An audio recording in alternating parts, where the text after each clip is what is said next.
REWA Lab got an iPhone 13 Pro from a friend. It had literally been run over by a car. We can see, the damage is brutal. Let's see which parts are damaged and need repair.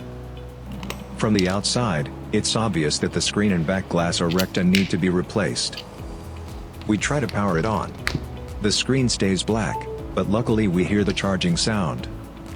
Let's swap in a test screen to check its functions. First, tape over the cracked screen to keep the glass together.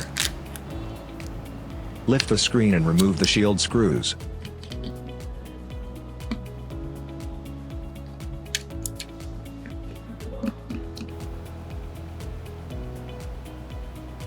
Disconnect the battery and display flex cables. Cover the front camera with protective films. Snap in a new screen and reconnect the battery flex. Good. It powers on. Now let's run a quick test. First, check the parts and service history for unknown parts. As expected, the camera and display show alerts. The battery service message indicates low battery health. Tricky, both the cellular network and Face ID have issues. Indeed, the modem firmware serial is missing. And Wi-Fi is unavailable. Bluetooth is also not working.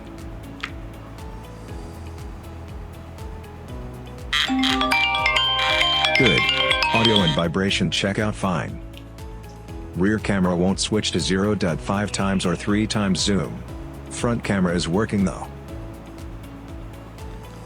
Open hinges. True depth camera shows no response, meaning the Face ID module has problems. Power off for next repair. So, on this phone, we need to fix the modem, Bluetooth, Wi-Fi, Face ID, screen and battery, and swap the midframe. We will install the Diagnostic-Compatible screen and battery, plus an OEM rear camera, so the device needs to be updated to the latest iOS version. This is going to be interesting. Let's grab our tools and get started. First, we take out the motherboard to check the middle layer. Oops, the motherboard's middle layer isn't laminated properly, some pads might be cracked. We'll need to separate the board to take a closer look. First, use a tweezer to peel off the thermal foam and the thermal pad. Preheat the desoldering platform, and place the motherboard on it. Once preheated, we carefully split the layers with a tweezer, assisted by a heat gun. Put the board under the microscope, and we spot some missing pads, just as we predicted. Starting off, we apply solder flux, and use a solder wick and solder iron to clean the solder pads on the signal board. Repeat the same process on the logic board. Then finish cleaning with a sponge. As you can see, these pads are missing. Luckily, the baseband IC is not cracked.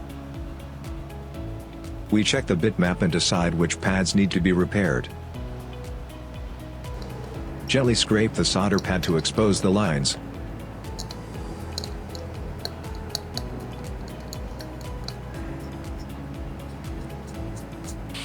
Apply flux and medium temp solder paste. Next, we use a tweezer to place the solder lugs onto the pads one by one. Use a heat gun to heat the pads carefully. Remember to hold the solder lug in place with the tweezer so it doesn't get blown away. And clean any extra solder to ensure the pads stay even.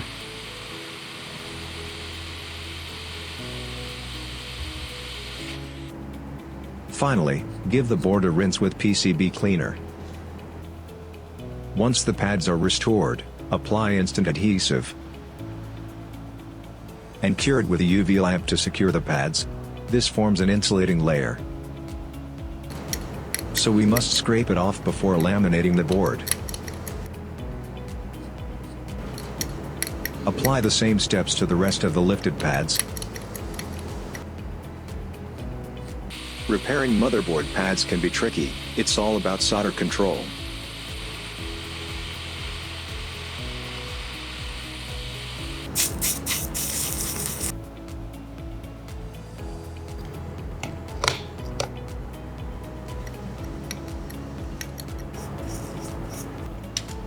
After handling the pads, we place the board on the test fixture. Connect a test screen to check if all the 3 functions have recovered.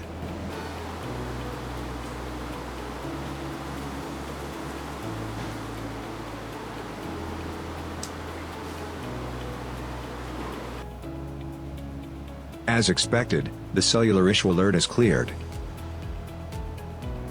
Good. The modem firmware has been restored. Wi-Fi is working. Bluetooth is also functioning properly. EMA reads fine. Time to get the motherboard laminated. Use a stencil and low-temp solder patsy to reball the middle layer pads. Place the logic board on the desoldering platform, align it with the tweezers, and reassemble it. Reconnect the screen and power it on for testing.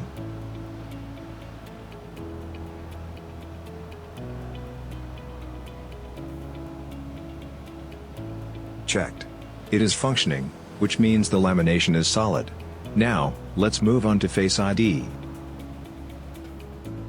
First, disconnect the flex cable and take out the front camera module. Connect it to the RP30 to run a diagnostic test. It shows an IR module error.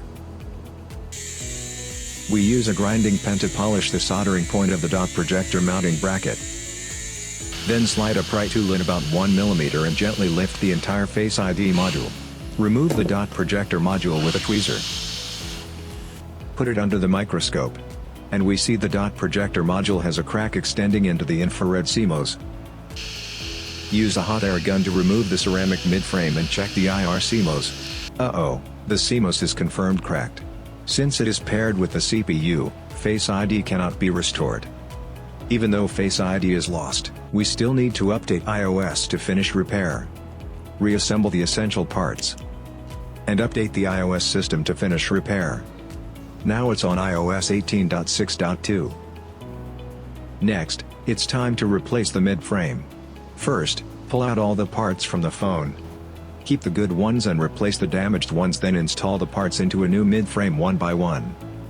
Reinstall the charging port and vibrator. And sadly, put the broken Face ID module back in place. Attach new foam and thermal pads to the motherboard.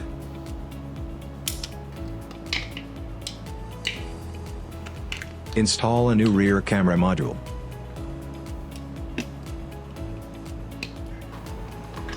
Now install the REWA Diagnostic-Compatible battery and screen. Please note, when installing the diagnostic screen, do not connect the proximity sensor. And do not write in True Tone. Just hook up the display flex for testing. We found the screen and battery pass repair assistant.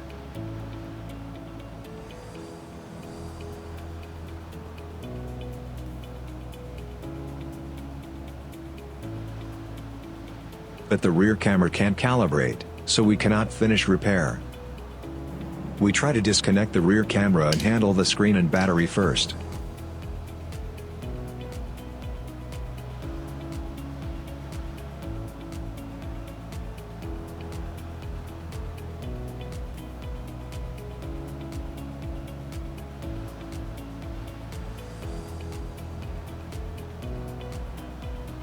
Now the display unknown part is removed, and is recognized as used.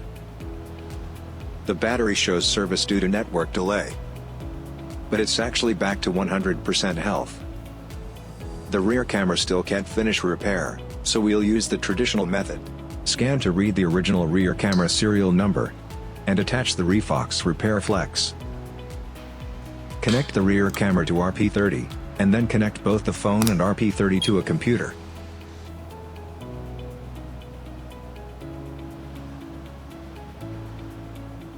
Enter the original serial number and upload it. Keep in mind that you have only one chance to upload the serial number,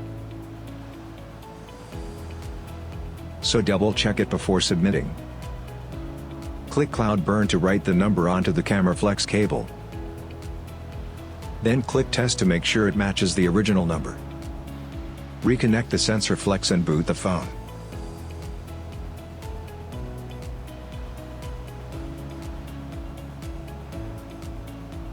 Now we can see the camera unknown part is cleared. And the rear camera is fully functional.